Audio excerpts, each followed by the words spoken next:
Hi guys, welcome back to my channel. I hope you're having a great day so far and welcome to today's video, which is going to be my top 10 films of 2024.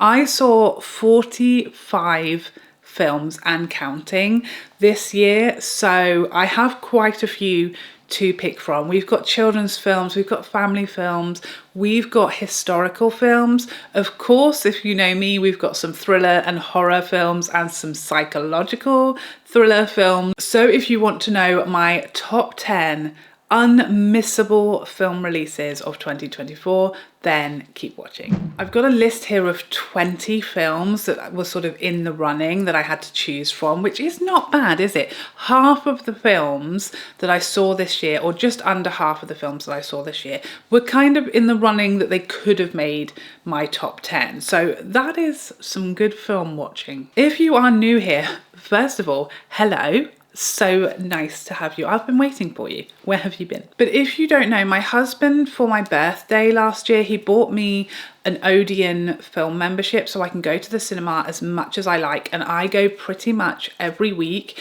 and then I usually take my family at the weekends as well if there's a family friendly film on. So I go to the cinema a lot. I see a lot of films. My favourite films, bar none, are psychological thrillers. That is my absolute favourite, but I love horror and I love thriller films as well. Crime, but I have seen a lot of films this year that are not my typical type of film because I had that membership, and I just enjoy going to the cinema so much that I saw a lot of films that I never would have seen typically this year, which is what I loved about having this membership. It really pushed me to see films that I would never have chosen to watch if I was only going, once a month or something like that. So that really pushed me outside of my box and what I was watching this year, and I found some absolute belters I would never have even watched if I didn't have my Limitless membership. So I would highly recommend it if you don't have a membership and you love the cinema and you love film. It really broadens your horizons. And also, I go 90% of the time to the cinema by myself. I really want to encourage anyone who's tempted to do that. The reason I go by myself is because here, I don't know if this is the same everywhere, but in the UK, certainly at my cinema, the films, like the earliest you can really get a film is like 12:30, and that will be like the listed time, so it won't start until nearly 1, and my children come out of school just after 3 o'clock. So I would never go if, I had to get back for the school run. I would never make it to the cinema, and then at the weekends obviously I'm with my family, so I was missing out on a lot of films because I didn't have someone to go with in the week so that my husband, could do the school run. So this year I challenged myself to start going on my own, and I'm so proud of myself, and now I'll go and see horror films by myself, and I love it. I love having my own space and time, just watching whatever I like, having my own snacks, not sharing, sitting wherever I like. All of that good stuff. I love it. It's my favourite thing to do now. And if you've ever thought about doing it, just know, most days when I go, everybody is on their own. Sometimes there's a couple or, a few people on who come together with their friends, but the vast majority of people are on their own. It's so common, it's so normal. No one thinks you're a weirdo, no one even notices, no one cares. Please, I'm begging you to do it. Go on your own, you can do it. It's really common. No one thinks you're weird, no one's looking at you. It's totally normal and just amazing and wonderful. And once you've done it the first time, you'll never look back. I know I didn't. But enough about me. Let's jump into these top 10. These are not in any particular order. I didn't have it in me to rank them as well. Are you joking? We've just got 10 films. I love them all equally, let's say. But starting us off, we have A Quiet Place Day 1. So this is a prequel to the other two A Quiet Place films. I love all three of these films, so this is always, it's tricky. I was nervous. I didn't want it to be ruined. A Quiet Place 1 and 2 are, the same family, the same people we're following, but this one is a prequel to those two, and it's all new cast, new people, new characters. So I was hesitant, but I love the other two so much. I, of course, was going to see this. This was brilliant. I loved it so much. I love getting to see what this looked like from the beginning, because in A Quiet Place, the first film, everything has already happened. You know, these, whatever they are, aliens, beings, creatures, they were already here, and the family are already completely alone, and the whole town where they live, the whole area where they live is basically deserted. We didn't get to see, how did this happen? How did this family survive out of everybody that's left? How did they learn, you know, not to make a sound? How did they realize that that was a way to survive, these creatures? And so you get to find all of that out in A Quiet Place day one. And I loved this so much. Lots of jump scares, very tense, lots that I did not expect. An absolutely brilliant cast, absolutely amazing. Lupita Nyong'o in this, just outstanding, because for the vast majority of this film, she's silent. You can't, you know, they can't make a peep or talk that much. They're whispering every now and then. But for the most part, she carries this film almost on her own. Only one other actor, and a delightful cat, by the way. So between Lupita and Joseph Quinn, the two main characters in this, to keep me so invested and like attached to their characters and just gripped by the storyline without many words, outstanding. Loved it. Totally lived up to the other two films in the franchise. Love this film so much. By the way, as always, I won't do any spoilers in this video, so you're safe if you haven't seen any of these films. Next up, a very controversial film that was absolutely love it or think the whole thing was ridiculous and a joke. I was in the absolutely loved it camp. It's Longlegs. I flipping loved this film. I loved it so much. It creeped me out and made my skin crawl like no other film has for a very long time. I feel like this was a masterpiece. As I said in my original Makeup and Movies video when I first went to see this film, Nicolas Cage, knowing he was in this film and knowing that he, you know, which character he played, I couldn't see him anywhere. I thought he was phenomenal. I think he played this so well.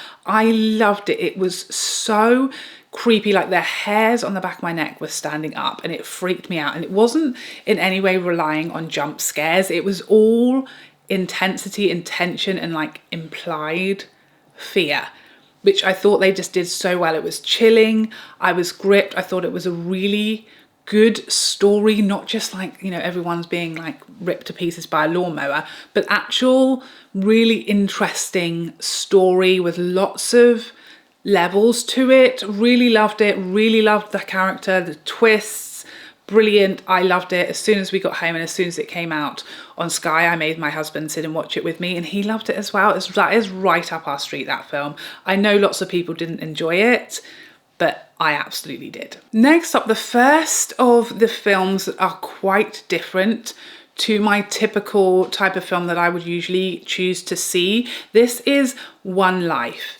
I loved this so much. So this follows the true story of Nicky Winton, played by Sir Anthony Hopkins, who was absolutely stellar, by the way. So this follows the true story of Nicky Winton, who during the Second World War made it his mission to get as many Jewish children out of Czechoslovakia and into the UK, and he found them like foster families. And he had this book where he, you know, had kept a sort of like almost like a horrible shopping list of children who needed a home, a safe place to stay until the war was over. And he essentially set them up with a foster family in the UK, as many train loads of children that he rescued and that he saved their lives. This was so beautiful, so moving, so emotional. I am never really one for historical films, but this had me bawling. It was so beautiful, heartbreaking, beautifully played by Sir Anthony Hopkins. I nearly said something that gave it away, but if you've seen this, you know what I'm talking about. The crowd, the audience in the chat show that he attends, that weeping. I was, okay? This was just gorgeous, very inspiring, inspirational. I had never heard of this story, the true story behind this, what this gentleman did. And I'm really, really glad that I did hear this story. And I think it's really important and it's beautiful and very uplifting. Loved this film. Definitely wouldn't have seen it without my membership, but gorgeous. Next up, again, much more up my street, Smile 2. Just like A Quiet Place, day one. The first Smile film, one of my all-time favourite horror films. I love that. Is exactly the type of horror film I like, where it's not all just like blood and guts flying everywhere for no apparent reason. There's a story, it's gripping, there's, you know, something else going on other than a bunch of murders. Really, really gripping storyline, but terrifying and chilling at the same time. The smiling, disturbing, okay, creepy and disturbing. I was always going to see this because I loved the first one so much, but I wasn't sure that I was going to love this. I feel like sequels to that kind of film are never as good. They're just regurgitating the same film over again. Like, for example, with the Strangers film that came out this year, the exact same plot storyline with all the same twists done again. This was nothing like that. Smile 2, a totally new, original story, all new cast, all new characters, and a completely different, like, sort of series of events. I loved this so much. This terrified me. Within the first 30 seconds of sitting in the cinema, I thought to myself, I've made a mistake. I know that I'm brave, but I'm obviously not this brave. I was terrified, okay? I jumped out of my skin on several occasions. I started to get paranoid that there was someone sitting in the darkness beside me when there wasn't. I literally was rocked to my core. It terrified me, but I literally loved it. What's wrong with me? Do I need to see someone about this? So good, totally lived up to the original. Also quite funny in places as well. Loved it. Again, a film where one single actress on her own is essentially the entire film, and she did a phenomenal job. Loved it. Totally lived up to the first one. Brilliant. Next up, let's talk about The Fall Guy. Definitely didn't have this on my bingo card to be in my top 10 films of the year, but I loved this so much. This was so poorly marketed, I feel. I didn't even want to see this based on the trailer. It looks so cheesy and cringy to me based off the trailer, but I went to see it again because I didn't think there's nothing else to see. Let's force myself to watch this awful film. And I was crying tears. I laughed so much during this film. It was flipping hilarious, really not cringy or cheesy at all. Totally different to what I expected. Really exciting. Just kept me entertained the entire time. I then took my whole family to see it again for a second time. And my children, you know, this is not really a kid's film, but they were laughing so much. They immediately wanted to buy it as soon as it came for sale on the Sky Store so we could watch it at home. They laughed so much. They were so entertained and gripped. It's just brilliant. So much better than I expected. Very unexpected hit, not just for me, but for my children, my whole family. We all absolutely loved it. So exciting, packed with action, but so funny at the same time. Next, let's talk about Blink Twice. This was so different to what I expected. I feel like the trailer was quite clever in that they really didn't give anything away. You know, from the trailer you could see a beautiful woman meets this mysterious, rich, wealthy man, and he takes her to like his private island for the weekend, and clearly something is afoot. They're not going to have a jolly old weekend, okay? That much was clear from the trailer. But I really had no idea what was actually going on. Obviously it's a bit sort of uncanny valley, or a bit like, we know something is afoot here, something is awry, but you don't know what it is until really right at the end. And it's so much more shocking than what you're imagining and what your suspicion is. It's so much worse and so much more shocking.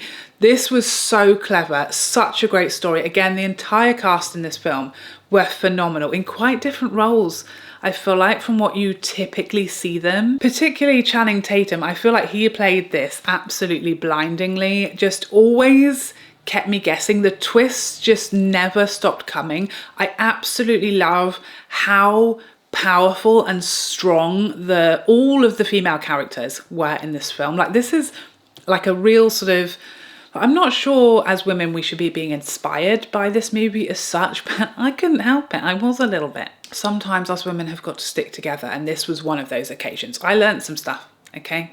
I hope I never have to use it, but I've learnt it. And from one extreme to another, let's talk about the best children's film of the year, The Wild Robot. I mean, Lupita Nyong'o was literally on fire this year, was she not? This is the most wholesome, beautiful, gorgeous, just lovely children's film. Wholesome family film. Such a gorgeous story. If you don't know, this is about a robot, a very high-tech advanced robot that gets mislaid during a storm and ends up on an island full of animals and sort of forms relationships with the other animals and creatures there. It's just a gorgeous, heartwarming story. There's no sort of darkness to it, which I feel like so many children's films have unnecessary darkness in them when they're so aimed at children. This is just full of beautiful, wholesome, lovely. Yes, it's got, you know, a story, and it's got a heart and a soul to the story, and it has, you know, a real lesson behind it about how, you know, we see each other and how we treat people, and, you know, preconceived ideas of what someone might be like, and all of that stuff. So there's definitely, you know, some lessons in here, some important, beautiful lessons, but there's nothing too scary or upsetting for a child. It's all beautiful scenery. It's visually gorgeous, so sweet, really funny in places. This was absolutely my favourite family film of the year. Next up, a surprising one for me was Juror Number 2. Quite a recent watch for me. I'd heard nothing about it. I saw my first trailer for it. I think it was during Smile 2. It was quite like, literally I saw a trailer and it was out sort of the next couple of days, and I hadn't heard anything about it before then. And the trailer had me gripped. So this isn't a spoiler because it is in, you know, the info about the film and in the trailer. This is about a man who's chosen for jury duty, and as they are telling him, you know, they're all sitting there in court and they're explaining what the case is, the juror realizes that he knows what happened in this crime, that he is connected to this crime and he knows what went on that day.